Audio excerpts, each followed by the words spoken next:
now.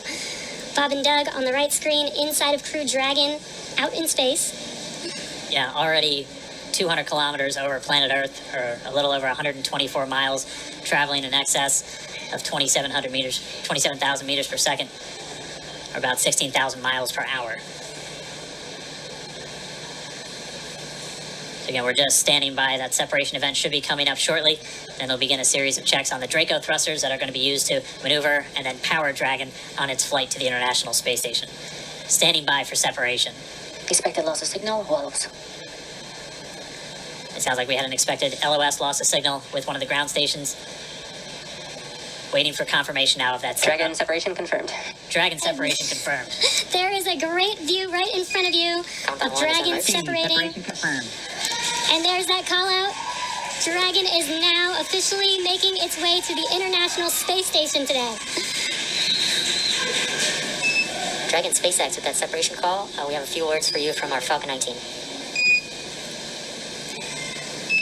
Standing by. Dragon, Chief Engineer on Dragon to Ground.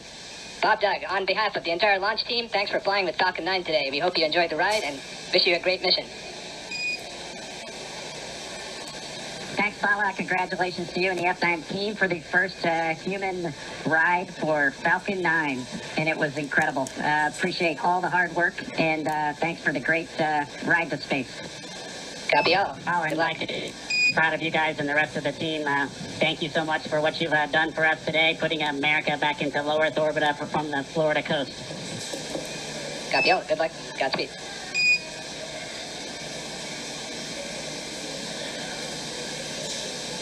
All right, so Bob and Doug are in Dragon space. SpaceX, we confirm nominal Eclipse activation and service section Draco checkouts.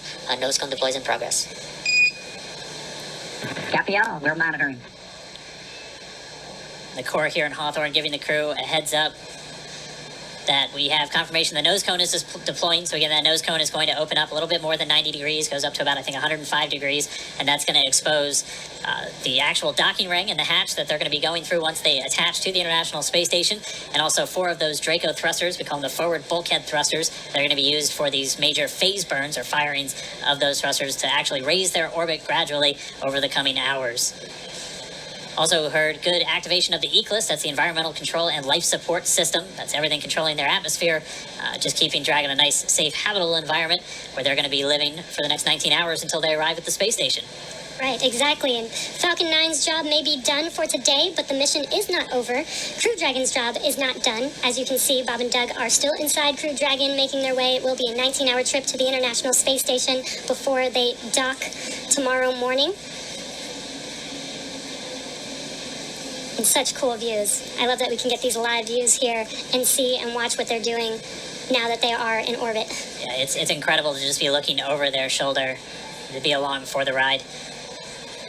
And we're going to be with them, and we're going to be with all of you the entire way for their journey to the space station. We're going to be covering live throughout. Bob and Doug will obviously have a sleep period where they'll get about 8 hours of sleep a little bit later today before they wake up for all of their final approach. One of the major things we are looking forward to in the next couple of hours is going to be their first turn at the controls. So they're actually going to be using those touchscreen displays to take control and manually pilot Dragon. We'll walk you through what that's going to look like, and assuming we have some good ground station coverage, we'll be able to get views from right inside Dragon, looking over their shoulder as they manipulate the controls at the display. But I mean, we had a smooth ride uphill, both stages of the Falcon 9 doing their job, placing Bob and Doug in orbit.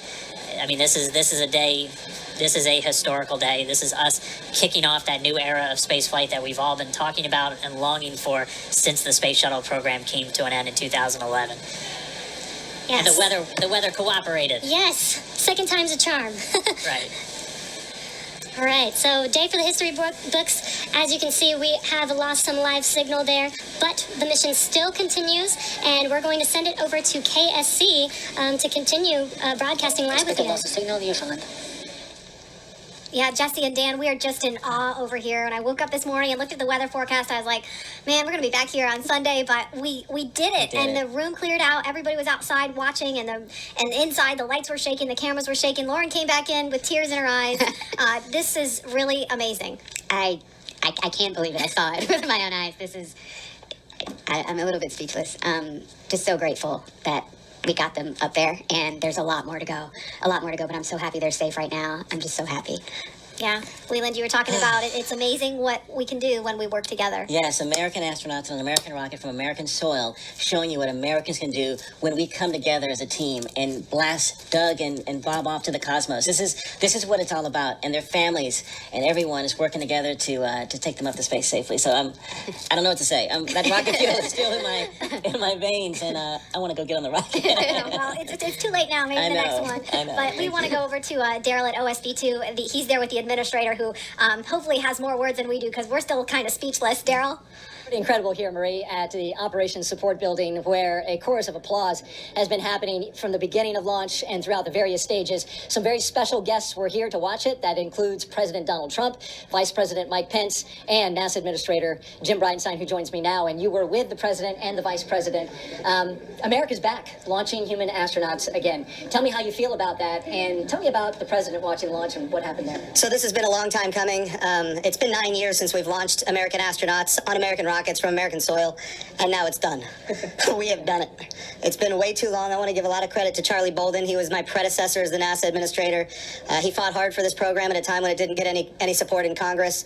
We now have an administration that is fully supportive of our spaceflight initiatives, not just on the exploration, discovery, going to the moon, onto Mars, but also from a Space Force perspective. Our budgets are going up, things are strong, and today was just just an amazing day. You know, one of the things the president did right out of the gate when he became president is he created what's called the National Space Council, and he put the vice president as chairman of the National Space Council. And on that National Space Council, you've got the Secretary of Defense and the Secretary of State and the Secretary of Commerce, the Secretary of Transportation, the Secretary of Education, the chairman of the Joint Chiefs, all of these different amazing individuals that deal with space day in and day out. A lot of people don't realize how many parts of the federal government deal with space.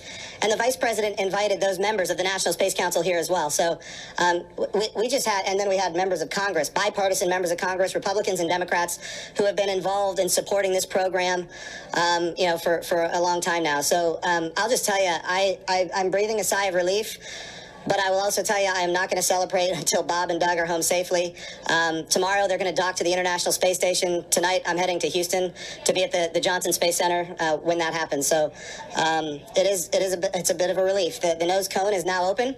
It's now deployed, which means that now we're going to go into some burns. We're going to have some phasing burns. We're going to have some boosting burns, and we're going to get as much as we can in alignment with the International Space Station as early as possible here. But also, I know it's hard, but the big thing that we need to do now is we got to get Bob and Doug, who have now gone through this exercise twice. They need to get some rest, but I can guarantee you there will be no rest for a good amount of time while they're up there in orbit. And they are certainly on their way, and a lot of people joining us for this entire celebration and watching. We just heard 10 million people watching live as this launch happened, and President Donald Trump becoming the third sitting president to watch a launch live from the Kennedy Space Center. The first. To be clear, I think he's the only sitting president to watch American astronauts launch on a brand new rocket that has never launched before.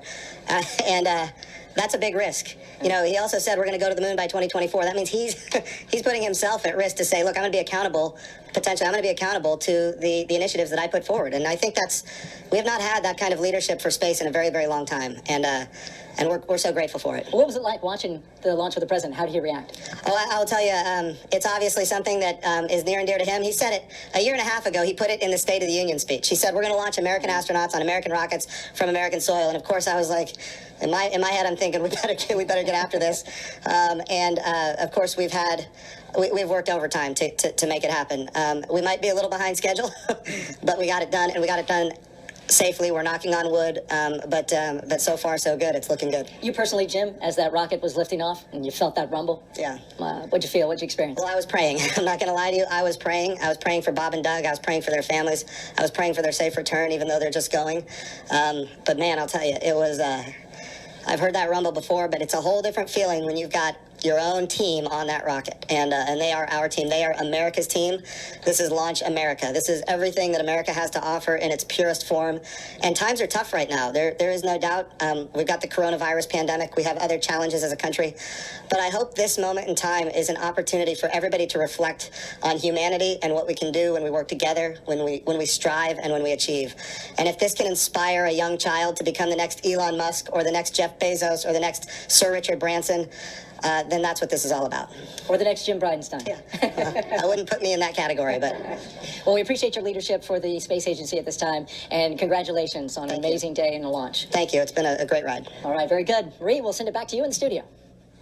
Doug and Bob are on course to arrive at the International Space Station tomorrow, May 31st at 10:27 a.m. Eastern Time. And we'll be staying on the air for continuous live coverage along the entire ride to the station. So though our coverage here is concluding, we will turn it over to the teams in Hawthorne and Houston to take us through the next phases of the Demo 2 mission, all the way through hatch opening and a welcome ceremony on the space station for Bob and Doug tomorrow.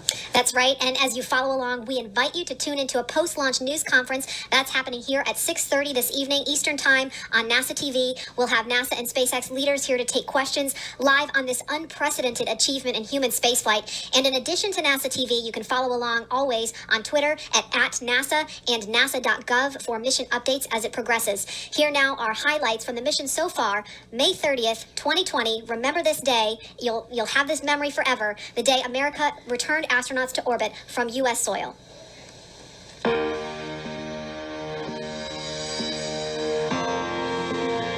Wow, we're making history again. Let's go.